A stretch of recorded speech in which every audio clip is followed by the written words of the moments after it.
So, good morning, good afternoon, good evening. My name is Rich Clark and I've been a hypnotherapist and psychotherapist for the last 8 years, going on 9 years, and I've been a holistic therapist for the last 15 years. So, one of the topics I'm going to talk about today, very quickly, is motivation. I'm going to talk about next week about negative motivation, negative thought patterns and so forth, but motivation, I'm going to talk about what this is and what you can help with this.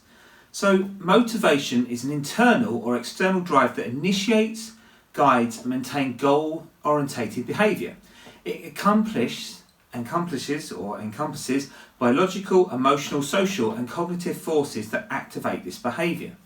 So I'm going to explain what the motivation and how it can help. So I'm going to give you a case study. So this is a case study of someone who's a 34-year-old software developer, struggled with work motivation after remote transition, showing symptoms of procrastination and decreased productivity. So, with this, what would a therapist like myself do? So we would do, through CBT, which is cognitive behavior therapy, and hypnotherapy, the therapist identified that the isolation and lack of structures were the key factors. So the treatment combined was goal-setting techniques, and this was along with time-blocking strategies, hypnotic suggestions for morning routine adherence, and then virtual accountability partnerships. And within this, this actual case study was after 12 weeks, the client reported 60% improvement in task completion and renewed career engagement. Now, within this, if this was myself, I would look at doing this in my ARC program, which is a 3-session program, which is 2 hours each, and I would get these things done. Now, with this, there's a lot of recent scientific research. So I'm going to give you one here, which is a 2023 study in neuroscience and biobehavior reviews linked to dopamine's role in motivation to specific neural circuits in the ventral tegment area, called the VTA. This supports using reward-based interventions in therapy. So the idea is to get motivation is you would actually have to find out what can make you motivated to achieve. Now, most of this would be if you work with children, that most children actually when they were younger, when they worked with a group of people, most of the time at school you're always working in groups or in 2s or 4s. And so a lot of people aren't learnt to do independent study or independent working. Now at university they are. But the thing is, some people don't like that, and some people that's where they actually have the issues linked to that. So, what would we use? The methods used by therapists, and I'm going to go into a few of them. So the first one is, as I'm a hypnotherapist, is hypnotherapist techniques. So future pacing visualization. So we would call this future life progression. So future pacing visualization is actually seeing points of where and what you achieve and how you achieve that, and actually seeing. So whatever the issue is the trigger you work on, reframe it, and then actually put the person in the future and show them what it actually will do when they actually improve their goal setting techniques, their goal setting targets and so forth. And that's usually very helpful because it's actually rewiring the brain and the subconscious to then want to do tasks instead of being so deflated or non-enthusiastic to doing goals. Anchoring positive states. So anchoring is a technique which most people don't seem to talk about on social media. They always talk about triggering, but anchoring is very important. Anchoring is about putting something into the mind, or something where anchoring can also be where we look at, we think of making someone safe, making the subconscious feel safe in a certain environment, also working out the parameters of that, and within that anchoring it's actually getting the brain to think in a certain way, and it's rewiring it. That's what really hypnotherapy is. Imagine like you're rewiring or reprogramming a computer, it's the same thing. And parts therapy for internal conflicts. So the parts therapy, which is very much they do in CBT, but it's also parts therapy is you find what that trigger is, you find what that issue is, and then you reframe it. That's all that is.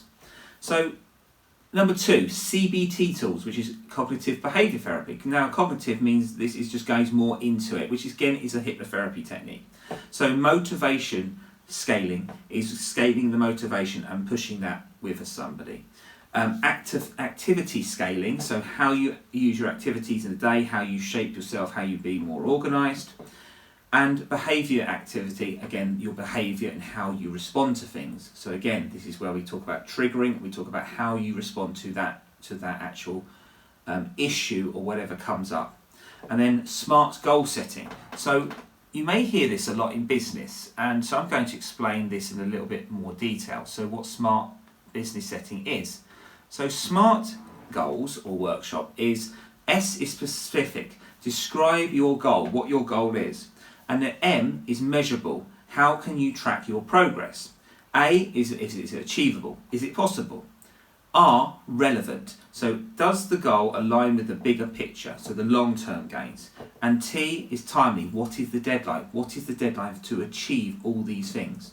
Now this is something I spoke about in the New Year's resolution video about SMART goals and about how you do this. And I think when you actually get this into your head and try and understand this, also if you start using AI, ChatGPT, or you use Claude, it's very good to have these sort of SMART ideas, and that's why it actually helps to keep people on focus. So useful for a lot of people, and I would recommend it for many people to use.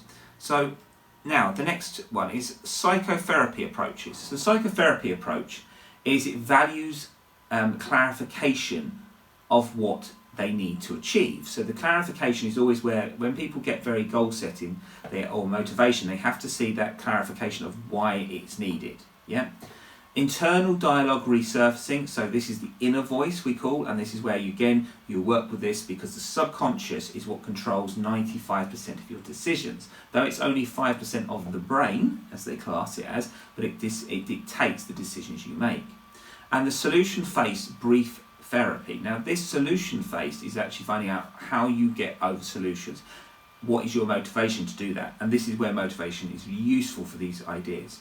So the key assessment tools with this is the motivation assessment scale called MASS, without the other S, achievement motivation inventory, and then goal attainment scaling.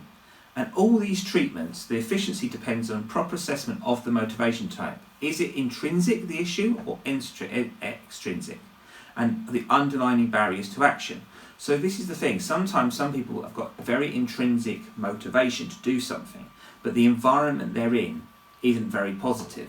So one of the things you have to work out is, with some people, yes, I would say not everybody is someone who can work from home. Because unless you do therapy and your intrinsic drive is to do well or wanting to succeed, working from home wouldn't work for you.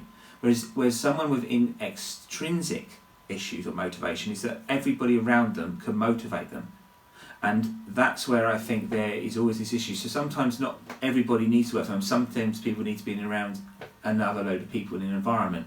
I would say for most people in the end, this is going to be an issue for a lot of people, because most people and companies will go remote working because it will save money on office space, and buildings and the rest of it, and most people are going to be working from all over the world and have more time to do things.